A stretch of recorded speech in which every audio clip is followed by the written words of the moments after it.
Good morning. Happy hump day, right?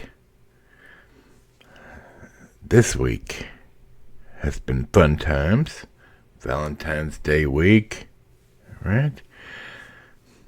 I hope y'all had a delightful Valentine's Day, as I did. I'm assuming, man, you know what? This is so frustrating.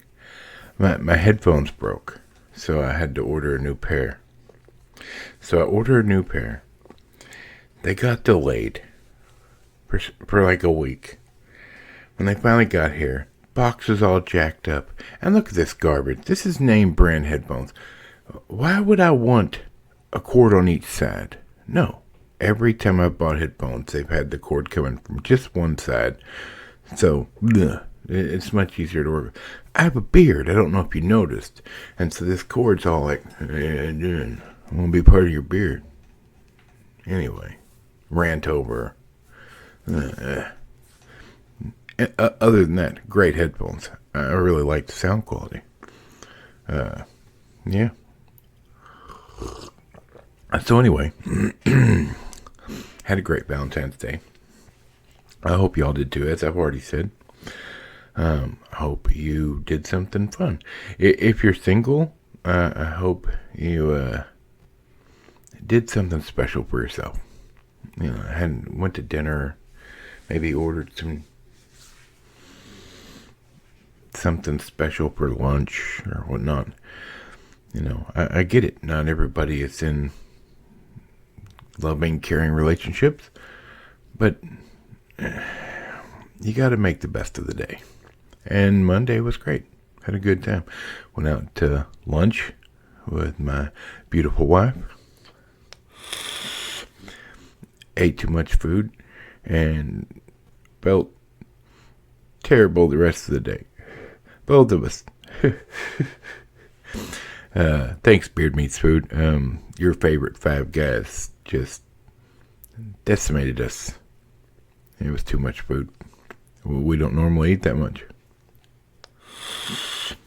I should have known. We don't go to Five Guys regularly, but we do enjoy a good hamburger every once in a while. And Five Guys has a good one. And there's something about a company that says, here, order the smallest fries possible, and we'll put them in the bag, and then we'll dump a whole nother serving in on top of it. Something totally unusual about that. Coffee's delicious today, as always. Invader today. Mexican chocolate. It's fantastic. I don't know if I've ever said anything about them or not, but link in the description if you want to try them. Also, Geek Grind Coffee. Both companies have a smorgasbord of flavors to choose from. Do yourself a favor and order some of that. They don't pay me. It's just great coffee. Let's check this out. I found this at the $1.25 tree the other day. Pretty good find. I've never seen it. I'm looking forward to watching it. Has some good actors in it. Whoopity whoop. So, what do you want to talk about? Oh, that's right. I have some interesting stories today. As longtime viewers will know, Thursdays are coffee day. Coffee morning with my parents. They come over and we have coffee and chat. And last Thursday was no different. And my dad told me a story about the town he's from, or a particular person in the town he's from when he was a kid. There's a house in this town that he grew up in. It's very famous. And it's actually called the Hemingway House. Now, Ernest Hemingway did not live in that house, but he did work out of a little shop behind it that he went to work. The actual owner of the house's name was Mr. Pfeiffer. Now, Mr. Pfeiffer was well-to-do. He even was doing well throughout the Depression when most people were not. He owned a bunch of cotton gins. So financially, he did well. For all intents and purposes, from my understanding, he was a good man, money or not. But during the Depression, that time period, people were different. People didn't want charity. They wanted to earn something. They didn't want to be given something. They didn't want to owe somebody or feel like they'd been given charity. So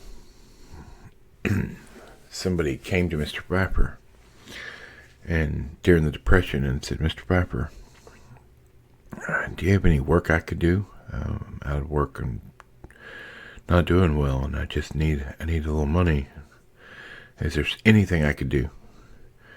And old Mr. Pfeiffer thought about it for a minute, and he said, "Well, I guess you could paint my house. I'll give you some money to paint my house." So his house was painted. Money changed hands. A little time later, somebody came to Mr. Pfeiffer and said, "Mr. Pfeiffer, I'm not doing well. This is a different person now." Excuse me. I said, "Mr. Pfeiffer, I'm not doing well. Do you have any work I could do to make a little money? My family's in a bad spot." Mr. Pfeiffer thought about it. He said, "Well, I guess my house needs to be painted. I guess you could paint my house. I'll pay you to do that."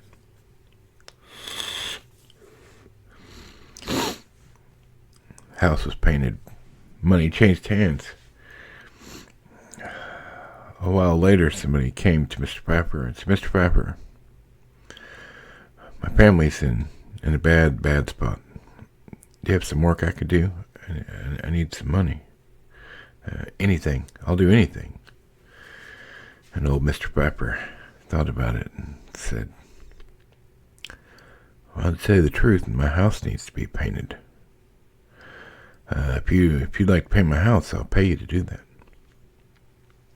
House got painted. Money changed hands. Now, a few years later, when the house actually needed a paint job, and paint was peeling, and they were working on the house, there was 12 to 14 layers of paint they had to scrape off that house. Because old man Pfeiffer, anytime somebody came to him wanting to work for money, he just had him paint the house. House didn't need painting. This was years later, of course. But Mr. Pfeiffer knew that these men didn't want charity. They wanted to feel like they'd earned their money. And so that house got painted almost 20 times during the Depression.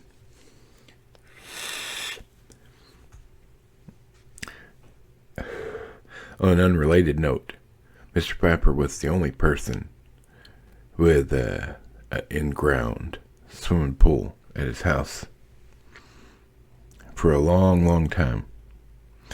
And when they made the movie A Face in the Crowd with Andy Griffith, quite a bit of that was filmed in this town.